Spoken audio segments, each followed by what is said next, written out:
become a better man, my Tunde Disu. I'm so sorry for all this. Can you hear me? I can't hear you. Technical issues that we've been dealing with. But the good news is we're good to go. Our guest is in the house and I'm ready to go. I hope you are ready too. We're continuing with the series that we've been doing about on women empowerment. But specifically on today's program, we are looking at the life of the role of a teacher in the life of a child, of a student, of a pupil. But specifically, we're looking at the role of a female teacher in the life of a student or of the school, or the pupils or the students in general. And our guest tonight is, we couldn't have asked for a better guest, because our guest tonight is a very good friend of mine. Somebody I've known for years and years and years. She's married to one of my best friends, and I am honored to have Tracy on the program tonight. But before I bring Tracy on, just allow me 2 minutes, 5 minutes maximum to just go through a few thoughts that I have been processing in my mind. When we talk about the role of a teacher in the life of students, apart from the immediate family of that child or of that student, and maybe the extended family and the community, there is no other person that has much influence and much say in the life of that student than the teacher. In fact, you will agree with me that teachers spend more time with our children now than we do as parents. They have them for at least 8 hours a day, but we have them for half an hour in the morning and maybe an hour and a half in the evening. So you can see the impact that a teacher, the door that a teacher has into the life of a student. Teachers do not just play the educator role as we think they do. They just come and say, sit down, stand up, open your book and write it. This is wrong. No, there is more involved in the relationship between a teacher and a student. And sometimes this can be easily overlooked, misunderstood, not understood at all. But the reality is none of us will be where we are right now at this very hour without the hand of a teacher or teachers in our lives. If you cast your mind back, you can remember Mr. This, Mrs. That, and this and that. This happened at this time in your life, and this happened at so time in your life. So when you look at the person of a teacher, the role of a teacher in a child's life, it's more than just educating the child. Teacher serves as conduit of information. They serve as agent of change in the life of their students. They are catalysts. They help a child come alive and start to think about, who am I? What will I want to become? I remember I was in secondary school year 3 when we did the first comprehension that we wrote, and it was about what would you like to become in life? What would you like to do? What would you like your life to evolve into? And so you can see as early as that time, teachers start to prepare a child for the rest of his or her life. Teachers are essential part of a child's learning, but not just educational wise, in their social learning, in their cultural learning, in their economic development. All these are roles that teachers play in the life of in the lives of our children. But more than that, teachers equally provide children with the skills and the knowledge, the ability to question life, to solve life challenges, to face problems that life will pose to them, and find a way of dealing with it, of overcoming it, and thereby grow from a childhood into adulthood. And so you can see that teachers have very important roles to play in the life of our children. But especially as a female teacher, as we're looking at women empowerment, the role of a female teacher cannot be overemphasized. You agree with me that in most schools, almost in every school, we have more female teachers than men, especially, sorry, apart from schools where it is predominantly boys' school, or even in boys' schools, you still have some female teachers there because of what they bring.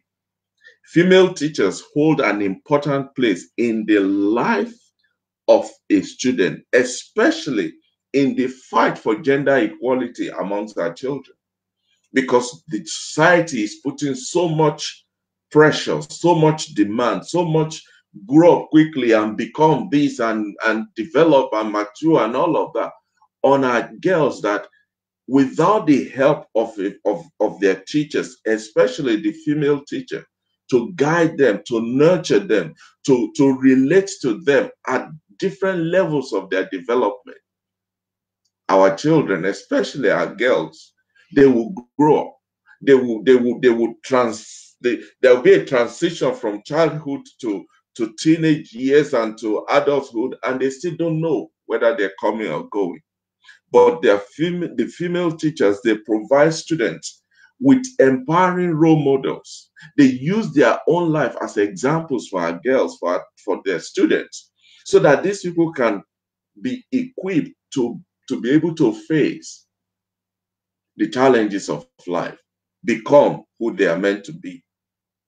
Female teachers also, they raise the gender awareness and the sensitivity with which their male counterparts relate to female students in their schools.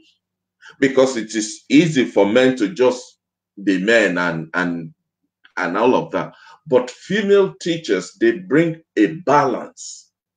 They bring a point of reference to male teachers in how to deal, in how to relate, in how to respect and handle female students. So as you can see, there are so many things, so many ways that teachers generally add values to our children, but female teachers have an extra layer that they bring to the table. And some of the ways by which teachers, especially female teachers, can empower their students include fostering open communication.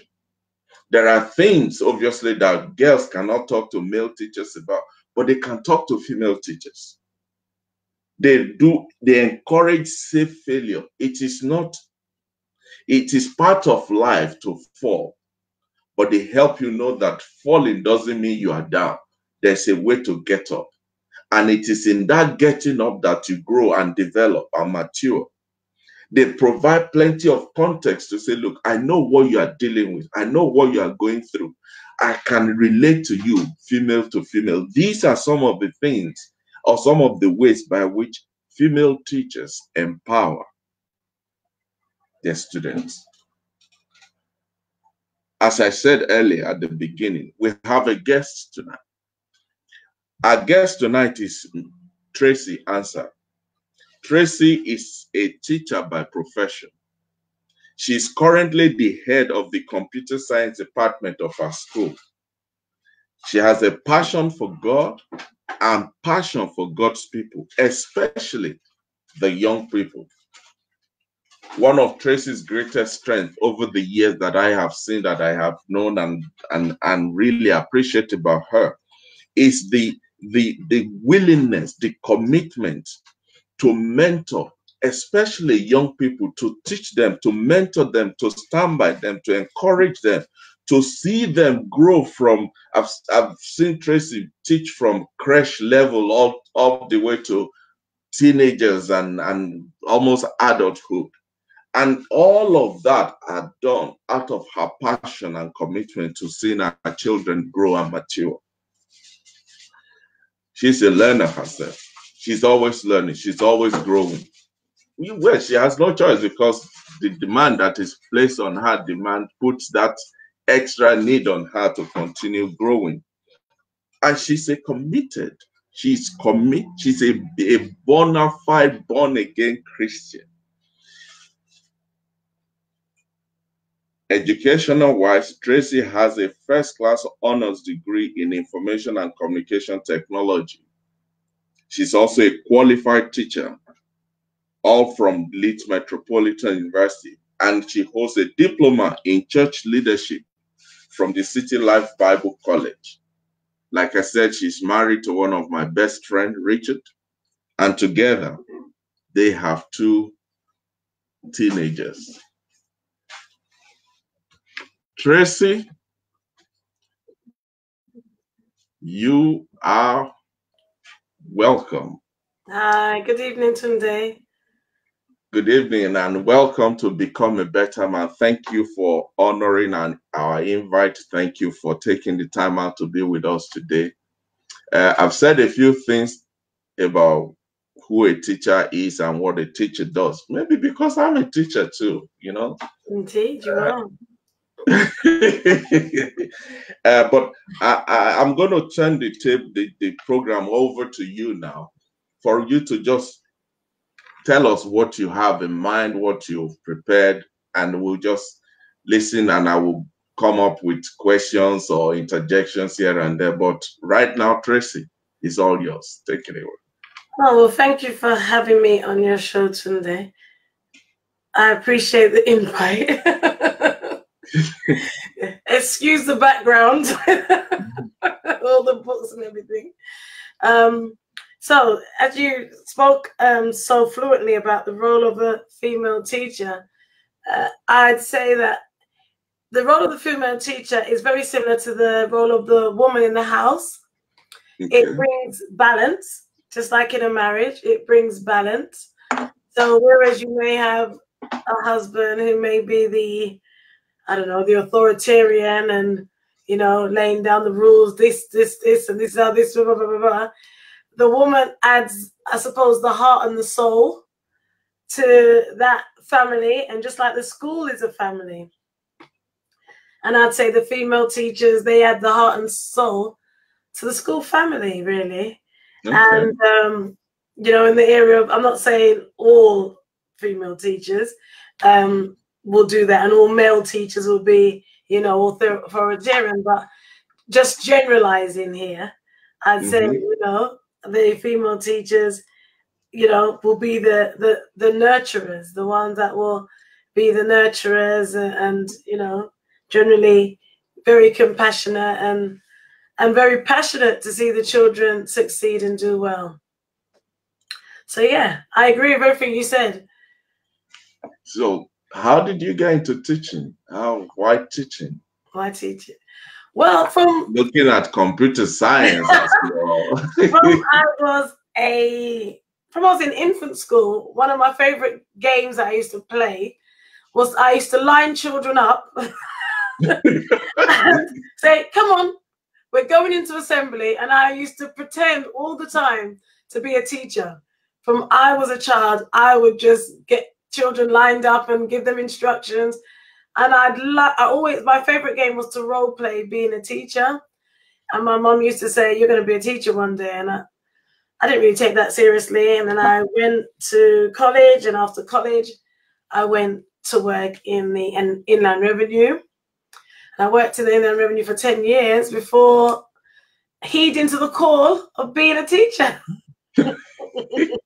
And your life has not been the same since. Oh my goodness, not at all. It has been a roller coaster of teaching. I've been in different schools. I've even worked in a pupil referral unit. That is where children go if they're excluded or they have some sort of extenuating circumstances. So yeah, I've worked in a private school. So I've done all through primary all the way to sixth form. So I've worked in a variety of settings, and all of the settings have left me with various life experiences, and they've all been really enriching, to be honest. Good. And also you've been involved in churches, especially with children and youth programs and departments. And even while I was studying to be a teacher, I worked in summer schools and play schemes. So that was interesting as well. Good. So what can you tell us about the role of a teacher, generally teachers, in the life of a child?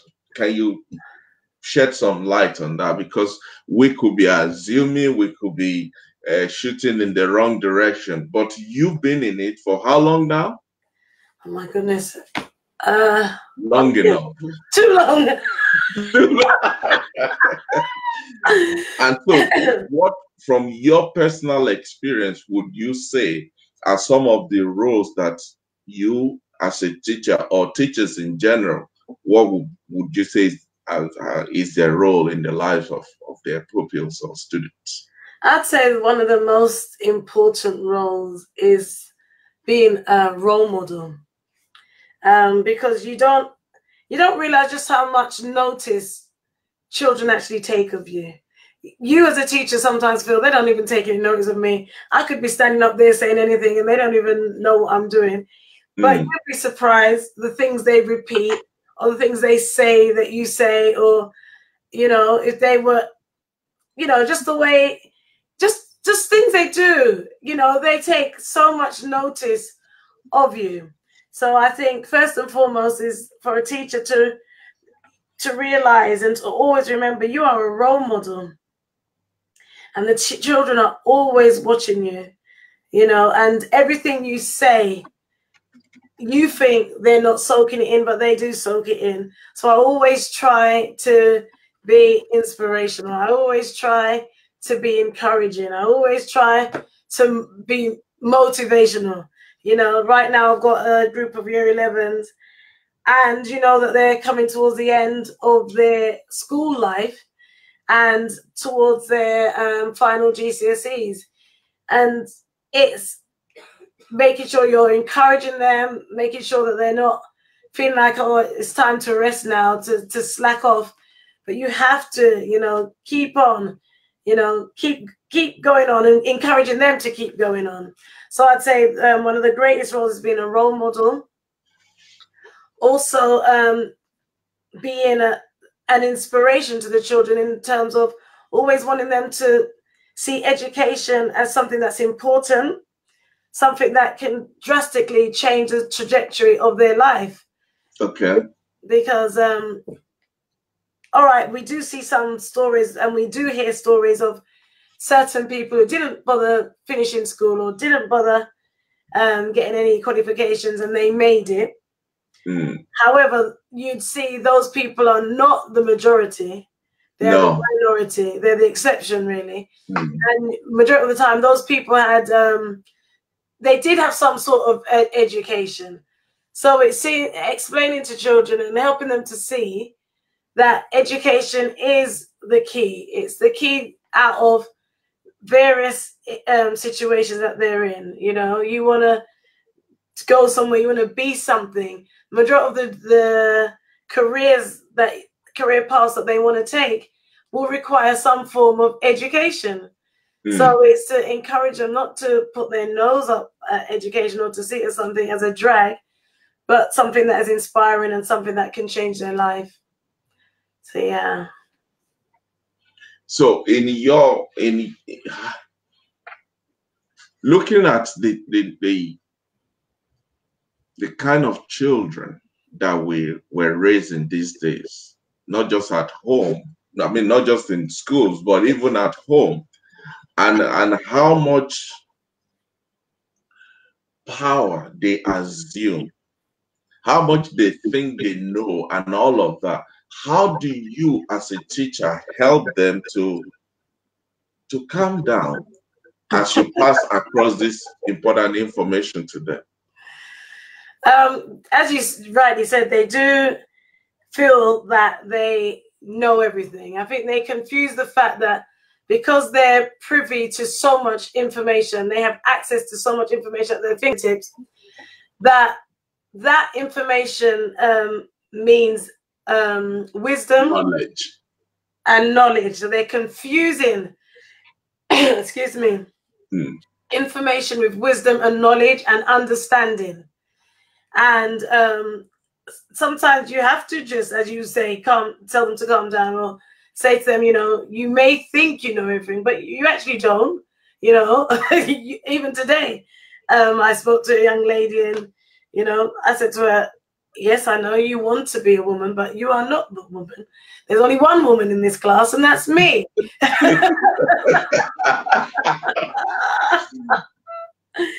But yeah, they have a lot of things.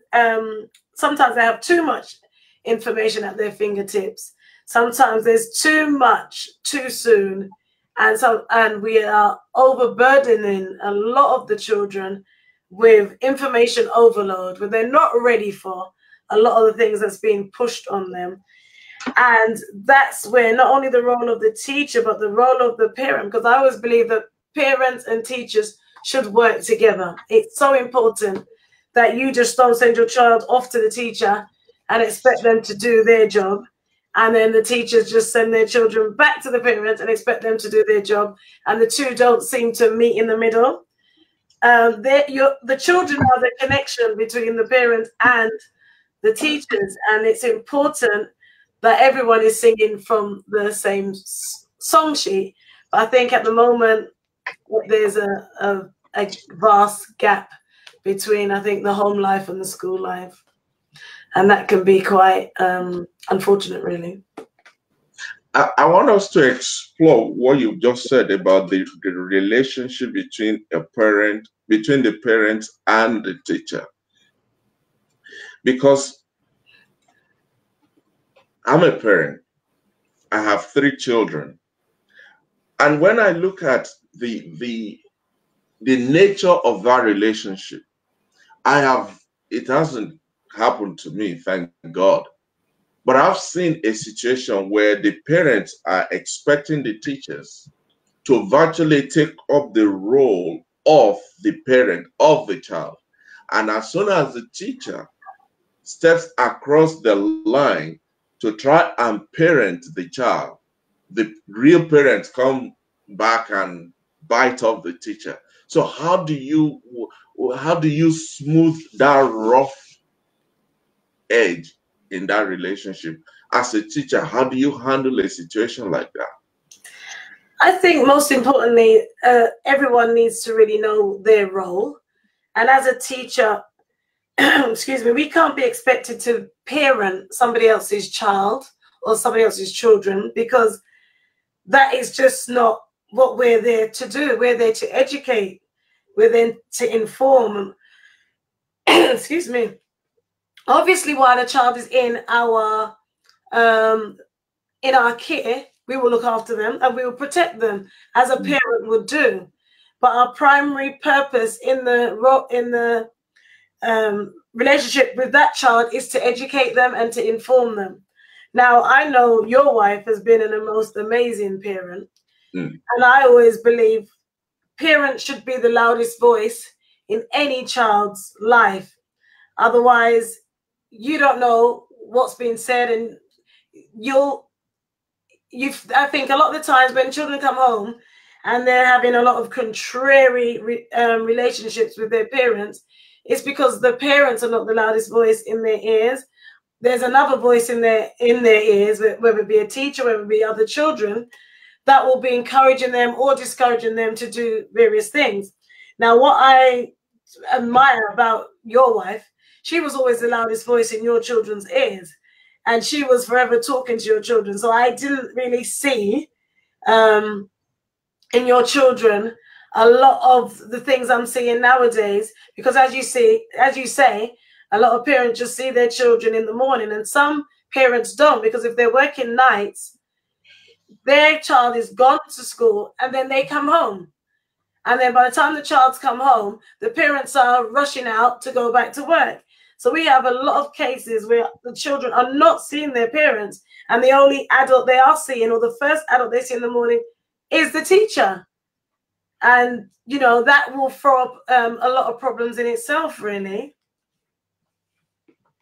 And I think that in itself isn't acceptable, but that's the way life is. People have to put food on the table. People have to put clothes on their children's back and to pay the bills, a roof over their heads. And if that's the only job that they can do, it's not for us to judge them, but it's just, it does affect the schooling of the children, the raising of the children, because nowadays we see a lot of children raising other children, you know, whether it be big brothers and sisters raising the little ones, or the children at school raising each other, and they go to each other for advice and what should I do? And really, a 13-year-old and 14-year-old giving advice to each other doesn't make much sense. Now, one of the, and please, this is just me personally, I'm not judging anybody, I'm not condemning anybody. No, I just no, want to hear from a professional viewpoint that you bring to the table. One of my issue, one of the things that really gets me really unsettled is when I see parents of young children finding them out of the first, a child of a year old already going to nursery school somewhere, or less than a year already. I understand the parents want to go to work, but are we not robbing those children of that early nurturing and growing and developing and really establishing the relationship between parent and child? Am I being naive and just being a village man, or do you think there's some elements in it? I mean, again, looking at the way you raised your children, your wife, even though she worked from home, so she had the best of both worlds, so she could raise the children and earn an income. I suppose nowadays, unless the husband is earning, you know, quite a substantial amount, it is quite important for both parents, I suppose, to be working. And unfortunately, because of the demands of life, it will require that sometimes both parents are working, therefore children have to be sent to nursery or to childminders. And I suppose there's an argument that, you know, by sending them off, that they will miss out on the nurturing of the parents. But there's some parents that would argue that they're not really good nurturers, so they'd rather them be out of their house for someone else to raise them or to do the nurturing, and someone else could do it much better than them. And some people prefer to work. Some people actually just like to work, but they obviously love their children, so they don't mind sending them out to nursery. I suppose it's how you deal with the children when they're in your care. It's quality, right? I suppose, rather than quantity. So that when they are with you, you're not sitting down with your face in your phone or your iPad or your laptop, you know. And unfortunately, we are seeing this is an increasing problem where parents are not taking any notice of their children. And because of that lack of attention, they come to school, and that is manifested in so many different ways in children seeking negative forms of attention, or just doing things, you know, to get attention. I remember at a parents' evening once, I couldn't believe this. This parent showed up with her laptop. Now, the parents' evening is the one evening where you devote this evening to your child. And you just come and you listen and you see about the progress of your child. How is your child doing? Do they need any help, any support?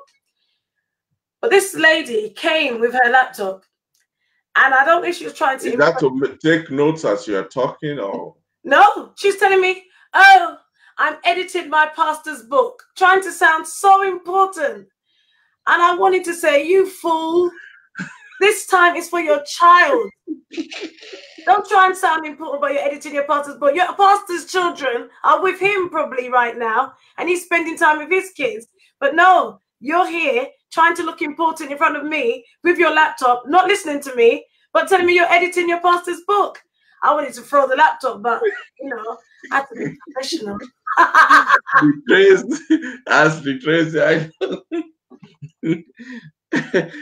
No, but I think again that is part of what you were saying earlier on about children raising children.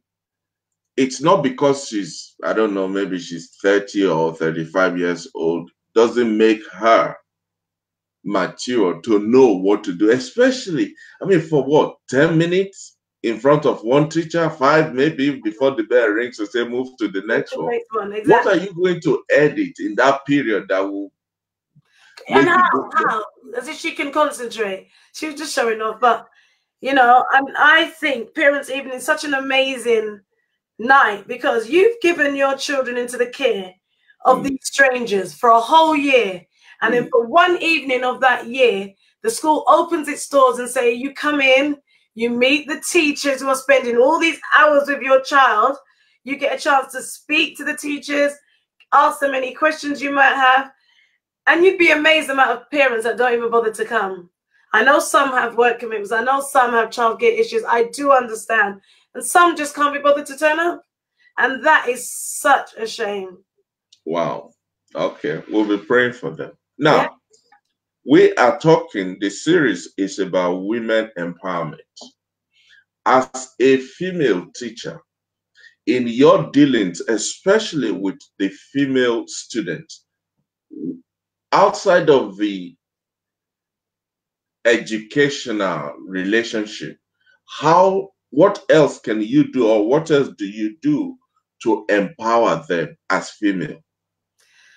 One of the main things is to empower them in the area of believing in themselves, self-esteem, identity, self-worth, so that they know that they're amazing just the way that they are and not feeling that they have to change or adapt or to mimic another person, being themselves, understanding that they're unique, they're just as how God intended them to be.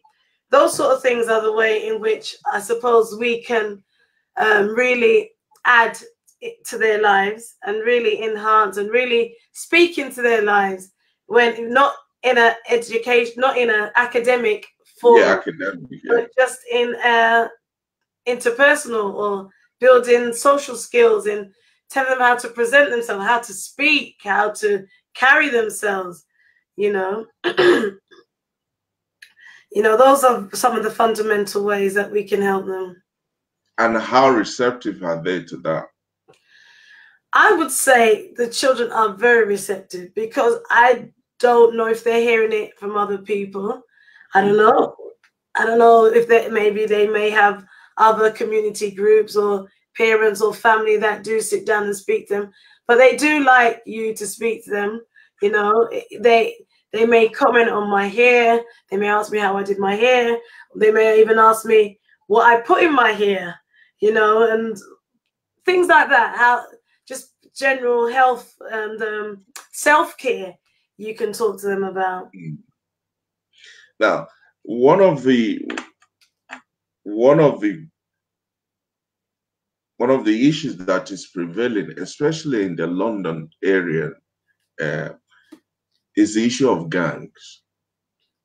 Now, when people hear about gangs, they only think of young boys and young men being in gangs. Is this something that is also prevalent among the female gender? I would say it's not called gang in their own, world. That's a female gang, but I would say it is a growing issue. You tend to find one or two girls in gangs, and you'd find sometimes they could be the ringleader, they could be the kingpin. Seriously? They can play play a major role in the gang. But I suppose the main nature of girls is to be more cliquey. So you'd have this clique not liking that clique. I mean, you see it in all the American Hollywood type movies where you have the mean girls and then this type of girls and then that type of girl. There's always going to be little fractions and girls not getting on with another group of girls.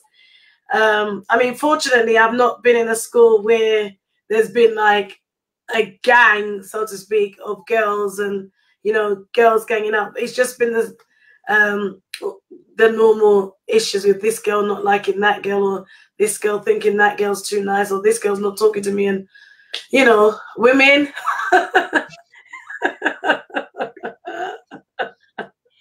But then there is the other aspect of a female life, which, yes, it might not be gang related, but then there's the issue of peer pressure. Yes, definitely.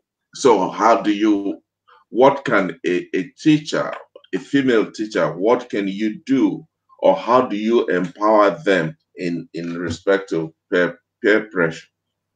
Again, it's encouraging them to love themselves and to love the person that they are, and to not feel intimidated by anybody else. You know, if I'm in a classroom and I like to be, and I hope I am observant, and I listen, and if I hear someone make a rude remark or you know, exclude someone, then I will, you know, change the groups around to make sure everyone's included. Or I'll say, that's not very nice, could you please apologize? In my presence, I will not allow them to be mean or to be disrespectful to somebody else. But to the girls, again, it's just teaching them just to respect themselves, to respect others, to hold themselves highly in their own eyes. Because if within their own eyes you do not esteem yourself, then nobody else will respect you. Tell us about Set Up for Success. I remember to mention that when I was doing the introduction. What is Set Up for Success? I set that up because I really had a passion to really get into the lives of parents. I think as a teacher, you see one side of people's children that I don't think the parents are privy to. I think a lot of parents, if they were to see their children at school, would pass out, you know, because if they were to hear words, you know, some of these children could be pastors' children. But when those children are with other children, please. They just be children. There's no difference. And I think a lot of parents, sometimes I'd tease the children. I'd say, I'm going to ring your mom and play this song to her that you're dancing to. And they'd be like, no, please don't. Or if they're singing a particular song, I don't tell your mom you were singing that song. And they'd be like, miss, no, please, no. You know, because they know their parents wouldn't approve of some of the lyrics or some of the dances, you know. So I think if parents were to see their children, they'd be shocked. So I wanted to sort of bridge the gap between school and parents. And I thought, well, as a parent and a teacher, I'm on both sides of this fence. Mm-hmm. And I set up for Success to really speak to parents about the issues I would see their children facing on a day-to-day basis at school. You know, I'd see maybe you as a parent, you'd send your child off to school with all their equipment, but for some strange reason, by the time they got to school, they'd have no equipment, or you'd leave things at home prepared, but the child go to school, they don't have this, they don't have that, then they'll be getting detentions, they're getting told off by various teachers because they don't have what they need to have. But you as a parent, you're not privy to a lot of the things that your child is getting in trouble for at school, or getting sanctioned for. You might not be privy to a lot of the issues that they're facing, whether it be bullying issues, peer pressure, you know, just being ostracized. So many things happen to children while they're at school, and there's so many pressures that they're facing. And I just really wanted to set up something that I could talk to parents that will help them to, you know, propel their own children, and not feel that society is going to propel your child, because society won't. School can't do it. Schools you know, are going through their own issues. So as a parent, you've got to set your own children up for success. You've got to, you know, help them to put them on the right trajectory to succeed in life. So that was my aim, to speak to parents and to help to encourage them, not in a "I told you so" or "I'm the best in the world," but in "this is what I've seen, so please use me as your eyes and ears of what's going on in the school, to help give you some sort of insight into how you can nurture and speak to your children when they're in your presence at home." And what has been your experience in running Set Up for Success? How has parents taken to it, and the students, how has that been? I'd say I've received a lot of positive comments from parents. I feel that the majority of the people who tend to watch my videos or, you know, take notes or comment will be people who I wouldn't say really need it. It's like the people who I really made it for didn't watch it. It's like, oh, I'm not interested. So the parents who I see their children, oh my goodness, I've made this video because of you in mind. Please watch this video and help you support your child. I'd say those people are not watching, but the people who I'd say don't really need it are the ones that are my biggest supporters. So it's quite weird, really. And when what day of the week, or when do you air your program? Well, I normally air my program I film normally on a Sunday and air it on a Monday, but I haven't done that recently because work has been full on. Come on, teachers, work? What is that? They don't work. Please, really. Work has been full on, and then my son has started secondary school. So having 2 children at secondary school myself, plus my workload, I've been just like taking a backseat really with Set Up for Success. And I put out a video this morning because of an issue that was really strongly on my heart. I suppose people call it colorism. Black children bullying other Black children who are darker than them. And so I put out a video today. And a lot of people don't even believe that such a thing exists, but it really is quite prevalent. And that I just wanted to speak about that this morning. So I put out a video about that on Set Up for Success. But that has been the first one I've done in a long time. I have been quite silent, unfortunately, but you know, I will return in the new year. 2020 is a new year.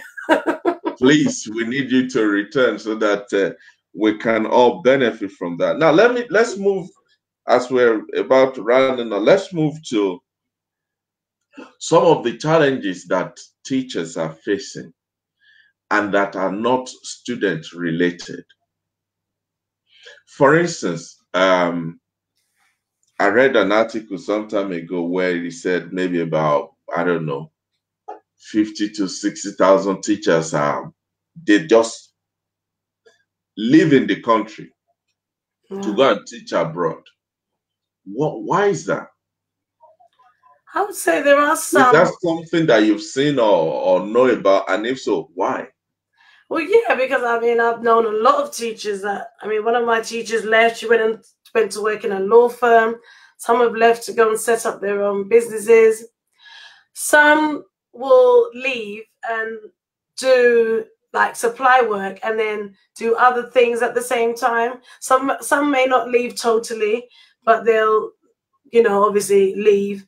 A lot of people will leave because of the workload.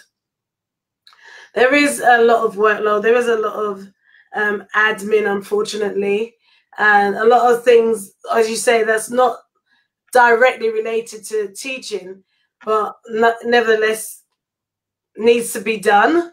So like the admin work, the analysis of figures, all sorts of things that happen in the background that needs to be done. And obviously some people are not interested in that. They just wanted to teach, and they're just passionate about teaching. So they'll go to places where they may not have the same amount of paperwork and admin for teachers to do. And so, yeah, I know a lot of teachers that have moved across to other countries also, and are working in like Dubai. Where else was it? Dubai. I think it's Dubai. That's been quite popular with a lot of teachers. Yeah. Now, the other aspect, because I remember some years ago, I was involved with an organization, a charitable organization, and we were trying to set up a nursery school. And there were so many, oh, you have to do, and there were so many hoops to go through, all in the name of Ofsted report and Ofsted inspection and Ofsted this and Ofsted that. Would you say, or do you think the need to meet the Ofsted standard or to satisfy the Ofsted requirement is taking a chunk out of teaching itself? I would say so, because obviously everyone is trying to make sure they please Ofsted.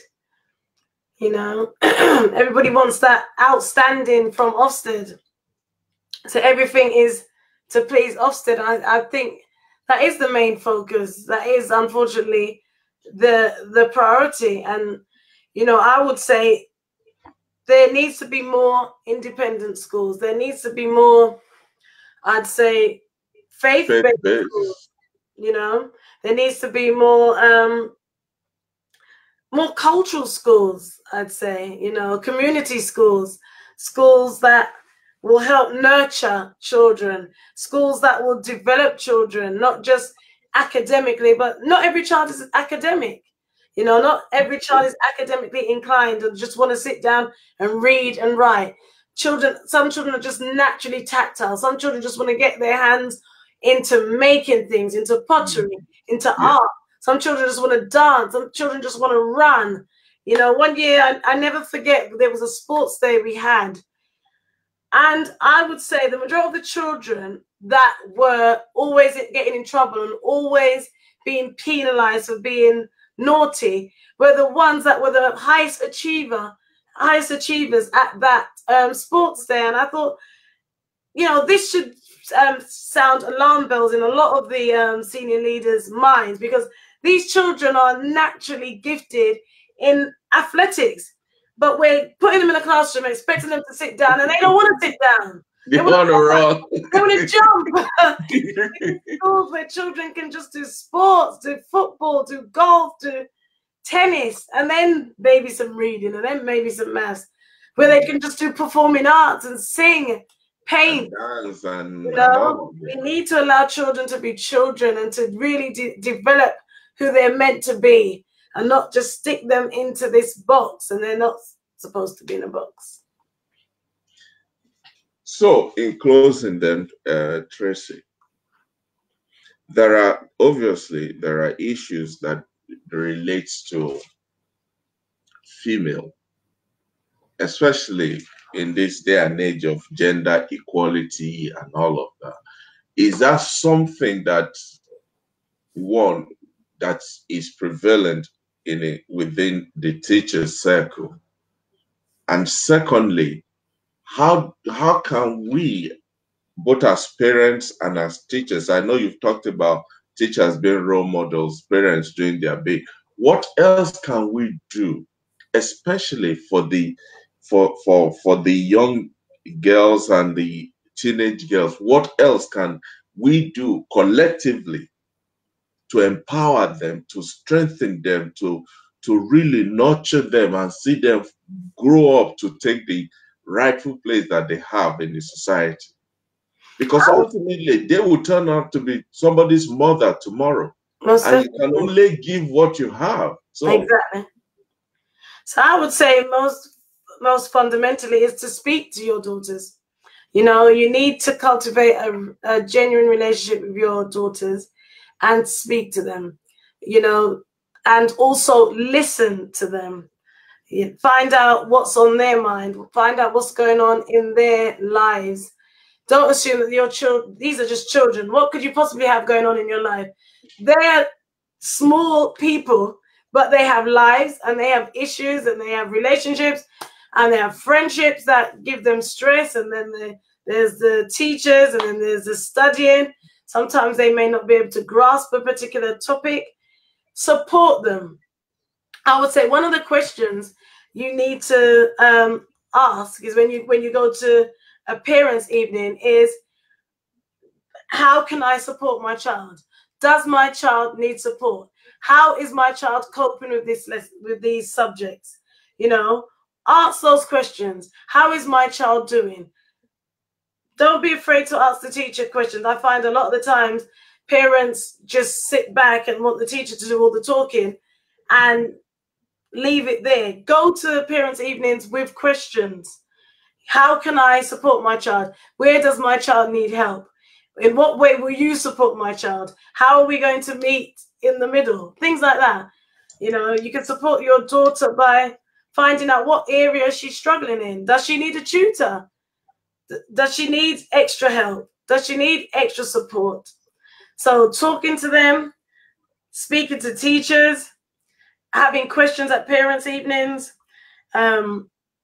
giving them additional support, paying for tuition, or finding, if you can't afford that, find relevant YouTube channels that you've got people teaching on YouTube for free.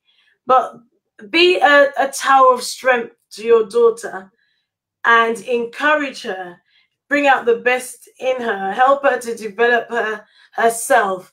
And it also encourage her to realize that it's not always about how she looks. You know, sometimes we see children coming to school with weaves down to their back, false eyelashes, false nails, and all things false. Help your child to just develop themselves and their own self-image, understanding that as they stand as a child, they're beautiful. They don't need anything. No makeup, no false nails, eyelashes, hair. They just need to be themselves and be happy in the skin that they're in the body that God has placed them in, and encourage them. You tell them they're beautiful. You affirm them. You tell them that you're proud of them and that they can make it. So, you know, you're the one instilling them. You're being your child's greatest cheerleader, I'd say. I know when we were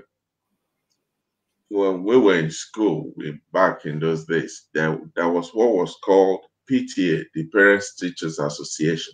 Is that something that is still in existence, and what role can that play, not just in the life of the students or the children, but in educating the parents, like you are doing with Set Up for Success? Is the PTA no longer relevant, or is no longer in existence, or what? What's happening in that aspect? I suppose every school is different. When my children were in primary school, I was very heavily involved. In fact, the chairperson of the PTA.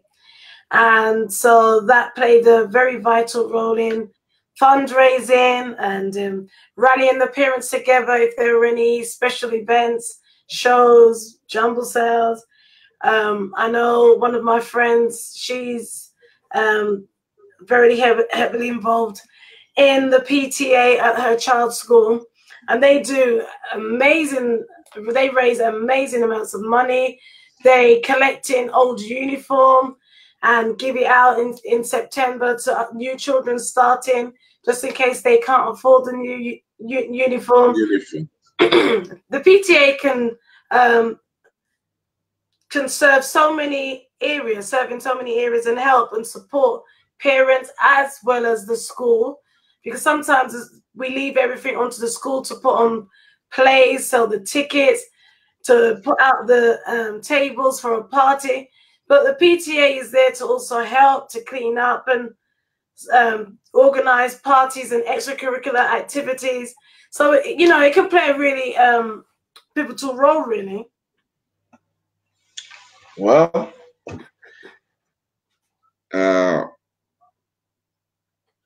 it's been a great learning session for me, and I'm sure for others who are watching as well.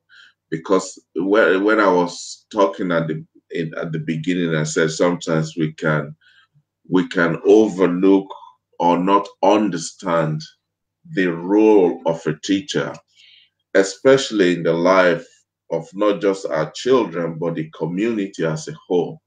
And you've been able to shine some light on some of these dark areas for us to be aware of the things, the challenges, the things that our children, especially our girls, they're struggling with, they're dealing with, they're contending with, and what role we can play and we should be playing in helping them through that phase, especially when they transition it from childhood to adolescence to teenage and all the other issues that goes along with that.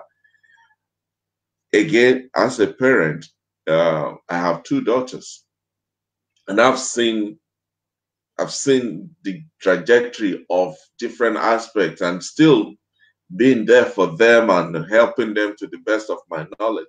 But some of the things you've said tonight has been helpful for me to take back and implement and put that in practice and see that help my daughters and really give them a better chance in life to be empowered, to be strengthened, to be encouraged, to be lifted up, so that together we can all be blessed by their lives. Mrs. Ansah, it has been an honor to have you on this platform. I hope we'll have the honor of bringing you back at some point very soon, where you can tell us more about. I want to know more about Set Up for Success, because I think it is a vital tool. And I'm going to be on your case now. I'm going to be ringing you and calling you. We haven't seen Set Up for Success. What's going on? Because it's a plug. There's a big hole in the connection between the parents and the teachers, and that is affecting the students and their children and the children. And I believe Set Up for Success is like a big plug that just bang in the hole and help solve that. So watch out, your phone will be ringing from me. And that's good. It's good to have someone to push you. No, it's important. I know of people who will, if I don't do my program or I'm even 10 minutes late, they say, "You're late. What's going on?" So we need to do that for one another. Yes. But I want to thank you so much for taking the time out tonight. I know it's been a long night and there's work. Well, there's work tomorrow if teachers work, obviously. Thank you for having me. It's been an honor. It's been a pleasure. Thank you for inviting me on your program. I appreciate it, Tunde. Thank you so much. I appreciate you. My regards to my friend and the grown-ups too. I will give him. And my regards to your family also. Thank you so much. God bless you. God bless. Good night. Good night. Thank you. Where is it? There. Yeah. Well, there you have it. There is so much that's been unraveled, that's been unpacked in tonight's program. And we all have a role to play. We have specific assignments that, in my opinion, has been handed over to us tonight. Let us go and use those things, those tools that we've been given, those knowledge that we've gained tonight, not just for the sake of our own children, but the society at large. And I'm sure we all will be better for it. Thank you so much for being on the program tonight. And next week, we have our last guest for the year, who will be talking to us about entrepreneurship. We'll have Dr. Ologwe be with us, and it's going to be a wonderful time. We'll make sure we've ironed out all the technical issues before we come on. So until next week, thank you. God bless you. Have a great weekend. Bye-bye.